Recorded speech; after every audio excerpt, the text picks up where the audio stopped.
እኛ የሰው አለካንም የሰው መንካትም አንፈልግም። የኛ እምነትም እንዲነካብን አንፈልግም።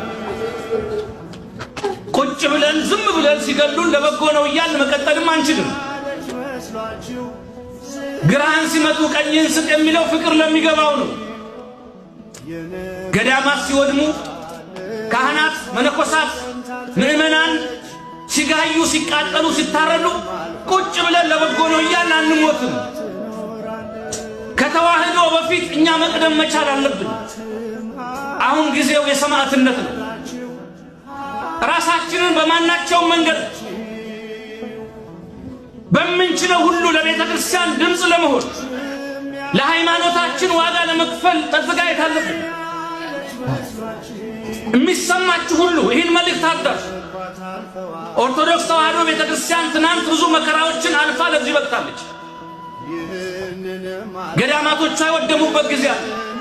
ካህናት በጅምላ የተጨፈጨፉበት የታረዱበት ጊዜ አለ። መታረዳችን መሞታችን አባቶቻችንን ዋጋ አስከፍሎ ዋጋ ከፍለው ለዚህ አድርሰዋታል እምነታችንን።